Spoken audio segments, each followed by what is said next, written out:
Greetings, sons and daughters of the Most High. This is your brother Chukwemeka with the Igbo Hebrews. Brothers and sisters, today I want to do a video on the book of Revelation. This will be the second video in the Revelation series. Those of you who follow my videos will remember that when I did the video about the church in Smyrna, I said that I'll be doing some series on the book of Revelation. So this is the second part in that series. The first thing I want every one of us to understand about the book of Revelation is this. Please pay attention to me. This is very, very important. The book of Revelation is not a prophecy. I said, children of the Most High, the book of Revelation is not a prophecy. It is a revelation.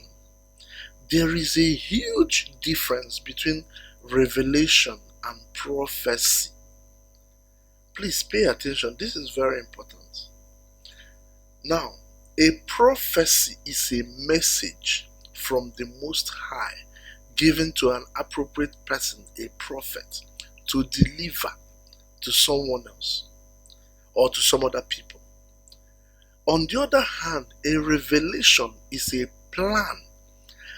A plan that someone or some people reveals.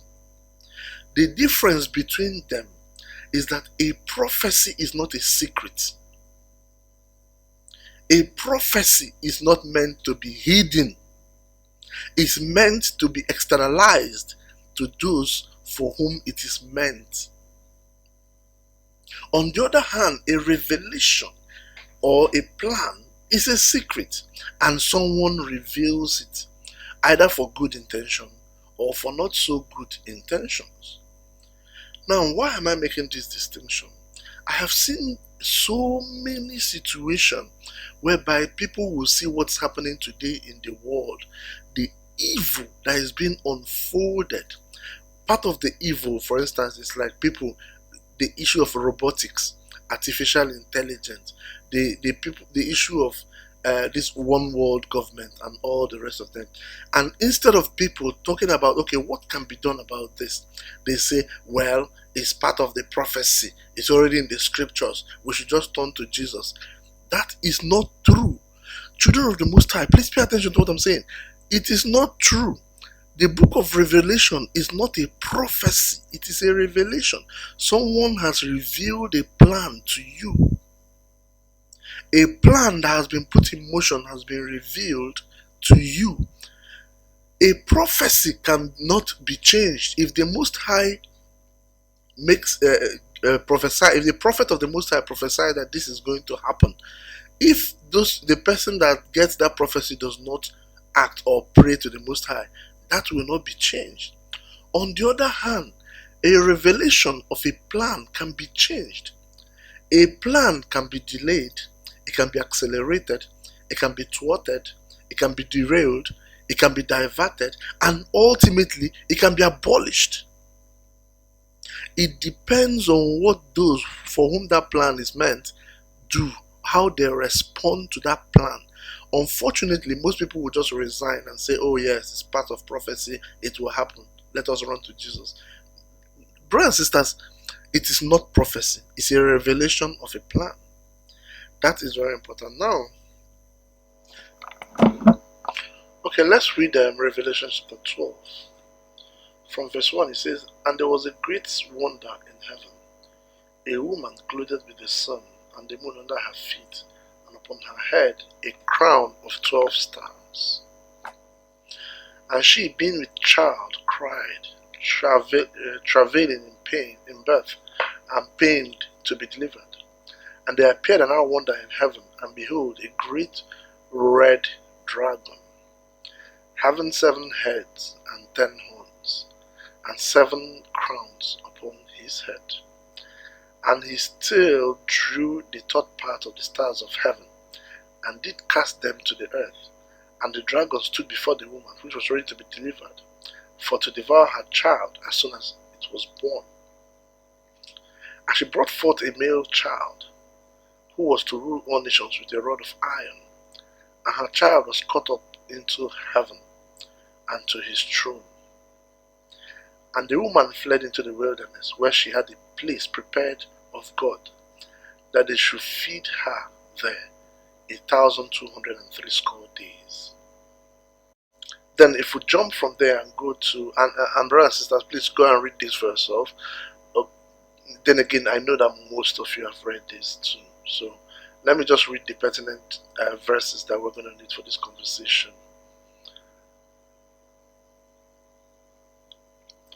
Verse 13, he said, and when the dragon saw that he was cast onto the earth, he persecuted the woman which brought forth the man child. And to the woman were given 2 wings of a great eagle, that she might fly unto the wilderness, into her place, where she is nourished for a time and times and half a time, from the face of the serpent. And the serpent cast out of his mouth water as a flood after the woman, that he might cause her to be carried away of the flood. And the earth helped the woman, and the earth opened her mouth and swallowed up the flood, which the dragon cast out of his mouth. And the dragon was wroth with the woman, and went to make war with the remnant of her seed, which keeps the commandment of the Most High, and have the testimony of Christ. Now, brothers and sisters, of course, like every other revelation, you will know that if a plan is revealed, some part of that plan will be right, some part of that plan will not be entirely right. But this story in the book of Revelation, what it reminds me of, and I'm not going to try to say, okay, he's talking about this, he's talking about that, he's talking about the other one. No. What it reminds me of is very simple. If you all remember the video I did about the origin of Neanderthal and the white skin, I said clearly that originally the Most High created people and they were dark skinned, and eventually some external force from external experiments started influencing, dominating, and changing the colors of this creation. The scripture is filled with references to this activity. Now, this Revelation chapter 12 reminds me clearly of that. And let me say, it talks about a woman that was clothed with the sun. Now, when you talk about the scriptures, a woman is not necessarily a woman. It's talking about humankind. That's what it's talking about. A humankind, a human family. That's what the scripture used a woman to denote. Basically, it's about the human family, the humankind. I know most of you, especially those of you who were Catholics, or even the non-Catholics, they will tell you that the woman is talking about is Jesus, is Virgin Mary, and they will make an image of one white woman with the crown of 12 stars, and she's stepping on top of a snake, and people will be worshipping her, and they'll say they are venerating her. They are not worshipping her, but they don't know that veneration and worship is just synonyms in English language. But the point is, it's not talking about Virgin Mary. That is not talking about Virgin Mary, because you cannot reveal what has already happened. Supposedly, the book of Revelation was written almost 400 years after Virgin Mary lived. Sorry, not up to 400 years, but a substantial amount of years after Virgin Mary had lived. So you cannot reveal what everybody already knows. That doesn't make any sense. What it's talking about, you see, the woman was clothed with the sun. Now, this is humankind, the humankind that were created by the Most High. We are clothed by the sun. That is what they call the melanin. The sunlight creates melanin. It creates the clothing that we are made of. Nobody is born with Versace. Okay? You are born with your skin as your clothing. And that is melanin. It shows that we're clothed with the sun. And at the same time, a dragon that was red was waiting to destroy the product of the offspring of the woman.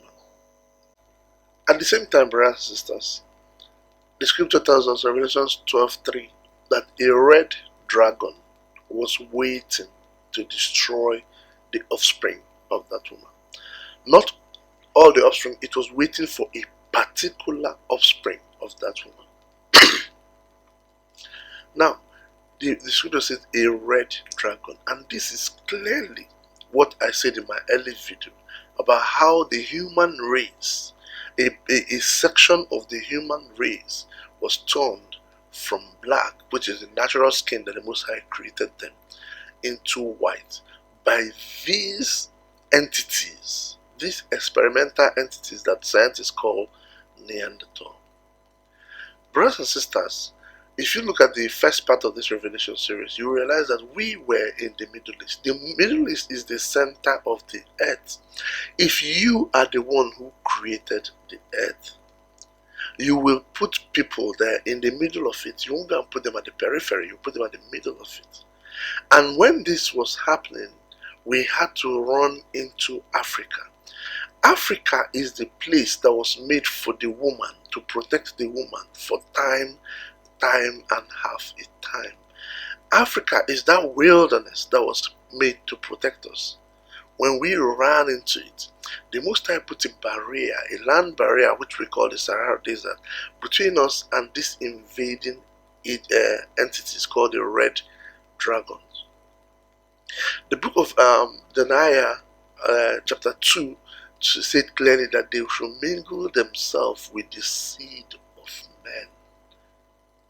So basically what they did was they had to take the form of man, the form of humans, in order to pursue us. And eventually they found us in Africa, and that's why they are now methodically trying to destroy us. No matter what you think, you may think they are developing us, they are civilizing us, which of course is complete barbarism, but I'm not even going to go into that. But they are methodically trying to destroy us. That's what's going on. So the point I'm making here is that this is a revelation. Okay, it's something that has been revealed to you, and it's something that once you are aware of what's going on, you can walk to distort it, to thwart it. It's not a prophecy. It has been revealed to you. In the last verse, that is verse 17, it said the dragon was wroth with the woman and went to make war with the remnant of her offspring. So when those of us whom the Most High protected and sent us to Africa, and we ran to Africa for protection for a time and time again, this clearly shows that those of us, our ancestors who ran to Africa, that actually gave birth, that it is a product of us that was taken up to the Most High. And then when we ran to Africa for protection, the rest of the remnant of humankind were now attacked by this dragon, this red dragon. And of course, the verse 17 says, to make war with the remnant of her seed, those who keep the commandments of the Most High. Basically, the red dragon now attacked the rest of humankind and mixed its seed with that of men. And that is why the people that are left in Europe, in every part of the Asia and the rest of them, they became white. They were not created white. Now, a number of you may have seen this, what they call the cheddar man thing, which is which trended for a while even on the internet. I think somebody, I don't know if it was my wife or a friend of mine that called my attention to it. And I was like, why are you people surprised? Haven't you learned anything from what I've been saying? If the cheddar man, brothers and sisters, for those of you who have not heard, it's actually the DNA of the first inhabitants of Britain was discovered, and that DNA was, if someone discovers the DNA, he can use it to basically, he has your entire genetic makeup, and they can use it to replicate what you look like, what you are, even the kind of things you eat, or the kind of the behavior, just a strand of your DNA can replicate that. So what scientists did in Britain was that they found the DNA of the first humans in Britain, and they replicated their identity, and they were clearly even more African than myself. They were black skinned with a wide nose and thick lip. the way the Most High created us. And those of you who have seen my video, you shouldn't be surprised with it. We've said this. We're not joking when we tell you this, that the Most High did not create anything white. He didn't. Okay, so the Most High created a man to be black.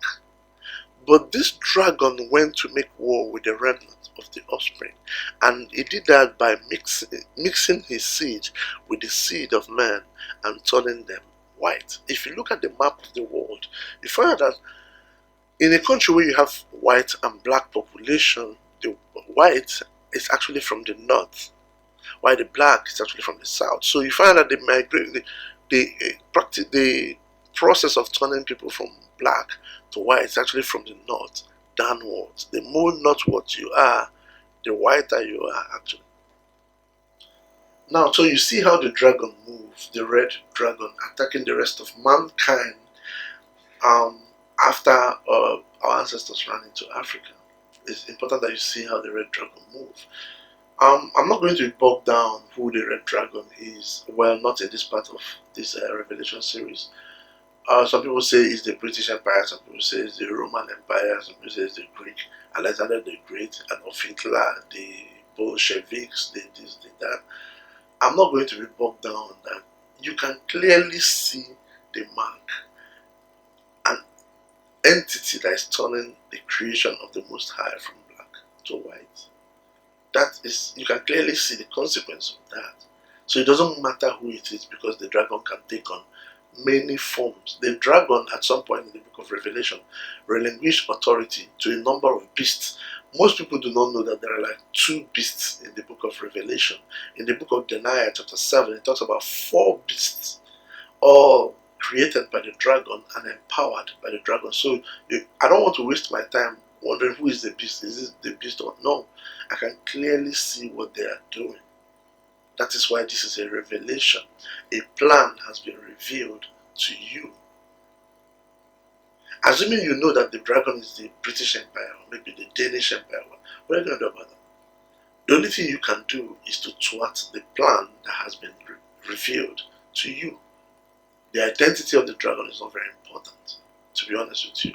A lot of people spend their time wondering about that. It's not really important. So anyway, you can clearly see that the dragon has declared war on you even before you were born. And you can clearly see that that dragon has also waged war on people that look like you. Eventually those people no longer look like you, and those people are also working with the dragon to exterminate you. What are you going to do about it? You have to do something about it, otherwise you'll be exterminated. So you understand how the dragon keeps moving and invading and invading. First of all, you have the dragon is not attacking Virgin Mary. Please don't believe that lie.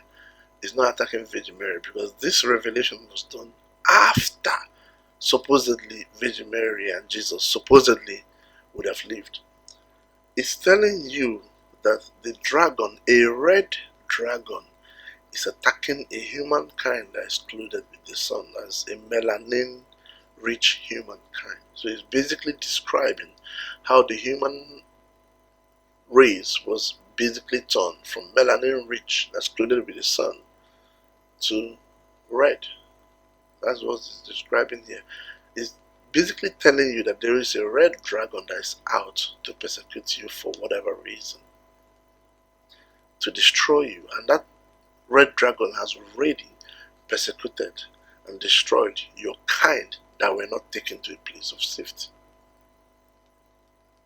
That's how you see this red dragon. First of all, the cheddar man was turned white. He used to be black. That's the people in the British Empire, people all the way from the Scandinavian countries, they used to be black. All of a sudden they were turned white. And all the way even into Asia. I mean, you can clearly see what's going on in India today. The majority of the country is black, like Africans, but they're gradually being turned white. You can clearly see that going on in South Africa today. It's happening. It's happening in Brazil today. You can clearly see that if you look. In Asia, places like China, Genghis Khan and his people literally sired almost everybody there. They gave birth to almost every modern day Chinese person. They basically changed that country from black, the natural God's creation, to white. So you begin to understand what is really going on. That's where the scriptures here is trying to make you understand that there is a war going on. You were born into a war. There is a celestial entity that has declared war on you for whatever reason. And that celestial entity, you can clearly see, has invaded and attacked a number of your brothers and sisters from Native Americans all the way to China. And they have found you out now, and they are effectively attacking you. You need to see that. That's why this is a revelation.